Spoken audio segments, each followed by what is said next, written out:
Hi, and welcome to Reddit Testimony. Racist bully ruins my life, I annihilated hers. So the title is self-explanatory, but you will be so prized. When I was 28, I was in elementary school. I had a bully. I'll call her Aya because it's the only nice thing I will ever do for her. It all started in the first grade. She was the instant popular girl because she talked about her time in Ghana. She was born and raised there up until she was 4 years old when her parents immigrated to America. And I thought that was so cool because the only immigrants I had ever known were from Mexico. I'm also Mexican, which is something you need to remember because we lived in Texas. I asked her what was life like in Africa. She looked at me and said in a very smug voice, "A lot better than Mexico." I thought that was weird, but I let it go because we were kids at the time, and I think she just wanted to be cool or something. As the year went on, she always made offhanded comments about me being Mexican, and it was always directed towards me. It wasn't until the second grade when we were just learning this brand new word that we had never heard of before: racism. 7-year-old me at the time vaguely understood it because my mom taught me the words that was derogatory towards us and wanted me to be aware of them. Anyway, we were watching a cartoon about Martin Luther King Jr., and we were at a scene where the protesters were being unjustly arrested. I thought it was cruel and didn't think it was fair. Aya, though, looked at me and shouted, "A beaner like you would never understand." For those who don't know, the word beaner is a slur against Latin people. Sure, it's not as disgusting as the N-word, but it is a disgusting word to people like me, and I've been called that a lot of times even back then. I was horrified being called that in the middle of class, and I looked at my teacher who just shrugged her shoulders and went back to the show. I couldn't believe it. We're learning about the civil rights movement, and I was called a racial slur in front of everyone. I tried asking my teacher why didn't she say anything because what Aya called me was a bad word towards me and my ethnicity. All she did was say, "It's just a word, just a bored citizen, sticks and stones." I ran home in tears and told my mom everything. She was upset at first, but at the time, she told me that Aya probably didn't know that that word was a bad word towards Latin people, and maybe she'll figure it out when she's older or say sorry the next day. How wrong my mother was. For the next 4 years, Aya would throw racial slurs at me, calling me a beaner who eats nothing but beans, or a wetback because I must have crossed the Rio Grande River. I begged her every single time to stop, and I went to my teachers pleading with them for help, but they never did anything. It wasn't just the racial slurs she threw at me. She would insult me for the way I looked, the way my hair was, why I was bigger compared to the other girls who were slim. She wasn't a model herself either. Things got worse in the 4th grade. I was going through a rough time because my mom was dating a man who drank beer as if prohibition ended. He also smoked heavily, and the smell would end up on my clothes, which added fuel for Aya's fire. It was when DAR was a big thing back in the day. A would always use me as an example about the dangers of smoking, pointing out how the smell was so bad that she constantly plugged her nose every time she walked by me. It led to rumors of me never taking a bath that followed me up until the end of 6th grade. At this time, my mom was starting to realize that Aya was not stopping, and she tried contacting the school, but all she would get was that it was just a disagreement between 2 classmates. She wrote notes for me to give to my teachers, but nothing would happen. And in the 5th grade, things really took a bad toll. My grandfather passed away, and his death hurt me so much that even to this day, I still feel that raw pain of his passing. Word got out to my school, and Aya walked up to me saying how sorry she was that my grandfather was gone. I naively thought that maybe, just maybe, she would stop being a bully and say sorry for saying racist things towards me. Nope. It's sad that he died to get away from you. I would too if I realized my granddaughter was so ugly. I broke into tears while she and a few of her friends laughed. And as always, none of my teachers did anything to stop her. I told my mom, who managed to finally get a hold of my teacher and demanded that she do something about A, or else she was going to go up there and make her stop. So for the first time in the whole year, my teacher walked up to Aya and told her to stop being so mean to me. Aya looked at her and burst into tears, crying that she was being so mean. "It's because I'm black, isn't it?" Immediately, my stupid teacher backed off. Aya would go on to use that phrase every single time any of our teachers even attempted to do something. Now, you're probably wondering, how did she ruin my life? Well, I'm getting to it. Things slowly quieted down when I was in 6th grade, but Aya was plotting something. I used to draw anime a lot. I wasn't any good, but I practiced every day, and slowly my skills were improving. I was drawing the main cast of Sailor Moon during free period, and it was a decent first attempt, really. For once, there were no stray pencil marks, and I didn't have to erase as much. I left to go to the bathroom, and when I came back, my drawing was ruined. It had pen marks everywhere with the words Beaner and Wetback in permanent marker all over it. I was devastated and broke down. I worked hard on that drawing, and it was vandalized with hate. I looked over to a group of desks where Aya was sitting, and I saw that she was laughing. She and a couple of her girlfriends were saying how funny it was I was crying over a stupid picture, and I saw that she had that stupid permanent marker in her desk. I marched up to her and yelled at her. I demand to know, what is it about me she hated so much? Why was she acting like a racist towards me when I did nothing to her? I was crying, I was screaming, and my teacher told both of us to go to the office. I thought we were finally going to solve the issue, but as always, I was wrong. My principal looked at both of us and said that I should apologize to Aya. For what? Apologize to Aya for yelling at her. Just because you're upset over a drawing doesn't mean you have to yell at a classmate for it. But she ruined my drawing. She wrote slurs all over it. I should point out that she even had permanent marker stains on her hands. Me, why aren't you telling her that you don't tolerate racism in this school? Why are you always taking her side? P, I'm not taking sides, young lady, but those are just words, sticks and stones. I honestly didn't know what to feel at that moment. I realized that Aya was getting away with her racism, and there was nothing I could do about it. I still refused to apologize, and the principal called my mom, who demanded that the principal do something about Aya, but nothing happened, as always. After that incident, Aya was emboldened at the fact that she could get away with the bullying and made my life hell. She destroyed me. It was to the point where I could no longer draw again. Even to this day, if I even try to draw a character I liked, I would break into tears and just stop. My mom tried everything. She pleaded, she demanded, and she threatened. But my school just brushed it off as an overprotective single mom who just didn't like seeing her overly sensitive child hurt. In my mom's perspective, from what she told me, she watched as her happy-go-lucky little girl slowly morphed into a sad and combative teenager. I developed a hatred towards my own ethnicity, and I cried that I wished I was white because I hated being called those words, and I hated the way my face looked because I could see my Native American features. That's right, I'm Indigenous too. She made me hate myself. It was only after elementary school did the bullying finally stop, because she went to a different junior high school. But just because I was able to get away from her didn't mean that the effects of her bullying stopped. I had to go to therapy to get rid of the terrible things she said to me out of my head and slowly regain myself as a person. My family, who knew of the bullying, gathered around and gave me unconditional love and support, all the while telling me stories of our ancestors who started our family, how they fled Spain during the Texas Revolution.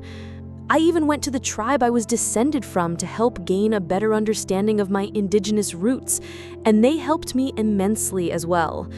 Yeah, Aya and I ended up going to the same high school, but I avoided her like the plague because I wanted nothing to do with her or her bullshit.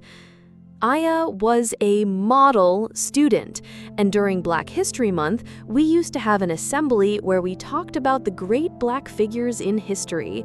She would always go on the podium and talk about how proud she was of her race and that we should embrace everyone of different race, religion, and all that good stuff. It took all of my willpower and constant reminding of myself that what happened in elementary school was in the past to not laugh and roll my eyes. I just thought she was a piece of work. Fast forward to 2021. I was packing up my room because I was getting ready to move some of my stuff to my new house with my then fiancé, now husband, while we were planning our wedding. I was reading a book on my phone when I got a notification from someone I hadn't seen since high school. It was Aya. I'm an adult now, so instead of feeling the terrible anxiety I would always feel whenever I would get a note from her, I just looked at it annoyed and wondered what the hell did she want, and opened it. Apparently, she was hosting our elementary school reunion because the old building was being torn down in place of a new one.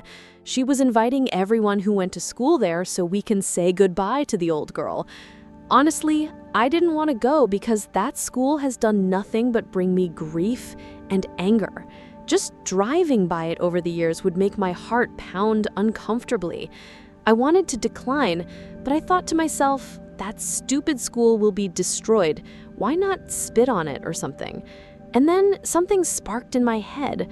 This could be my last chance to expose Aya for what she really was. Aya no good racist who takes joy in other people's misery. And it wasn't just me she threw racial slurs at. She was like that to everyone, from the girl who was from Delhi to a Chinese student who ended up transferring to a different school because he couldn't take it anymore. The planning. Having dinner with my mom, I asked her if she remembered the girl who used to bully me. She gripped her fork and said that she did remember, and how much she hated that little bitch. I asked her if she remembered going to the school many times to complain about her, and she said yes, and that she had written down everything that was said. And knowing my mom, she never threw anything away because it was important documents. I decided to look into her old files, and I found them. It was not only the notes Mom took, but it was also full of the hateful messages Aya wrote to me. Even my Sailor Moon drawing that had those terrible racial slurs on it. The terrible feeling of self-hatred and sorrow came back in full. I was close to tears seeing that drawing and those notes. I really wanted to know why she had so much hate in her heart. After calming myself down, I went to work. I printed copies of the notes, along with a note from my principal, which said, "It seems that Aya called just a bored citizen nasty words based on her ethnicity." It was even signed by that principal, which proved two things. Aya was a racist, and the school knew but refused to do anything. The revenge. The little party was basically a barbecue on the school playground. I showed up in casual clothing and saw my old classmates for the first time in years.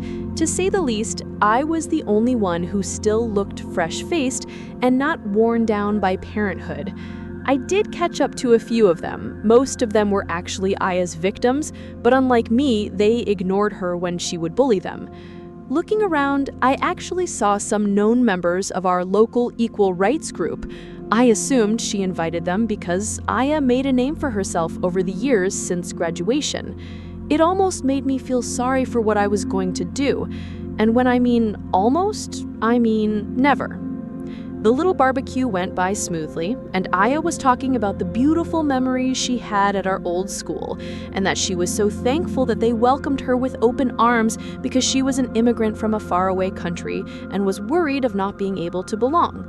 I remembered how proud she was when she first walked in our class, no fear at all. After her passionate farewell speech, everyone in our class took turns saying their own farewells. They half-assed their speeches, and some just said that the school was awesome. When it was my turn, I looked around and saw everyone staring at me. Aya is standing there with a confident smile on her face, as if she thought that I was beaten down so much that I would just say whatever with the school and that's it. But nope. Over the years since graduation, I sort of developed a I don't give a fuck attitude.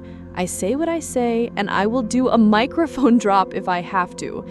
I talked about how I was so nervous going to the school because it was something new and I knew that it would lead me to a path of adulthood. I talked about how this damn school had brought nothing but nightmares, horrible teachers, and a terrible student who bullied me so much that my poor mother had to spend thousands of her life savings just to give me therapy because I could not function well.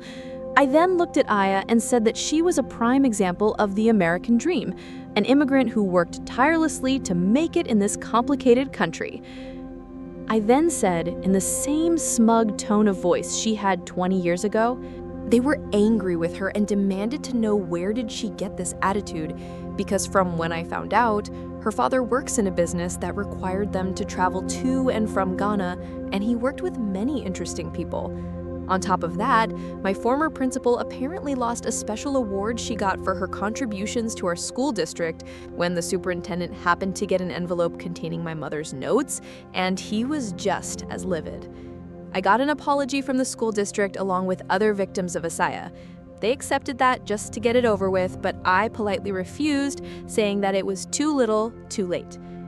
I did get comments from my former classmates saying that I should have just let it all go, but here's the thing, I did get over it. I wanted nothing more than to just close that chapter in my life and move on. But seeing her name in that email really triggered something in me, and knowing that she was running around saying things which was opposite of what she really believed, I wanted her to feel broken the same way as I felt. My mom was neutral about it. I don't resent her because she did everything she possibly could to stop the bullying. I'm thankful for that. Because in some stories I've seen on Reddit about people being bullied, their parents do absolutely nothing. I'm in a much better place now. I moved out of state after I got married, and I'm happy. Asaya has attempted to contact me demanding I apologize for ruining her life, but I just ignored her and blocked her. I wish I knew why she had so much hatred. I was never rude to her. I thought she was cool that she was from Africa. I love their culture, and I thought it was awesome that she was a part of it. I also wish I could draw again because it was my only escape from a troubled life I had aside from the bullying. I'm just glad I was able to regain love for who I am as a person of Mexican descent and of indigenous background, because she really made me feel like I was worthless for it. That's the story of how I ruined the life of my racist bully, with the plot twist was that she was black and I was Mexican. Sure, the words she said were probably just words, but those words were very derogatory to me and many people of my ethnicity, and it's just as degrading as being called an N-word to a black person. And it also shows that even black people can be the worst racists. I'm not saying that all black people are racist because I've met amazing black people in my lifetime who truly believe in racial equality. I wanted to keep this to myself, but after seeing the terrible attacks on Asian Americans since the stupid pandemic happened, I noticed that it was sparking a big debate on who should be charged with hate crime. We're still not there yet when it comes to truly being equal regardless of race, gender, religion, and orientation, but little by little we are becoming a little bit better. Not much, but a little bit. Sorry for the long post, I just want to get this off my chest. And please don't make the comments into a debate. I'm really not trying to start anything, I just wanted to tell how I finally got my revenge. Edit. Okay, I really meant it when I said I wasn't trying to start anything when I posted this, but because some people are doubting this, which I'm not surprised, let me clarify a couple of things for you. Why did I still have those notes? Because the bullying happened before social media became a big thing. It was the early 2000s. She saved those notes because I think she was planning on going to the district, but by the time she was even able to consider it, elementary school ended, and Asaya went to a different junior high. Where does she learn those words? When she first called me Beaner, she noticed my reaction. Bullies will tell you anything just to get a reaction out of you. The strongest the reaction, the better. I even told her not to call me that word because it was a slur, but that didn't stop her. And why did it cause that district to apologize? Because it wouldn't be the first time they were accused of covering up bullying based on race. They were already going through a lawsuit over a recent incident similar to mine, and they just wanted to avoid any legal repercussions. But as I said, I don't care about that school anymore. It can go to hell for all I care.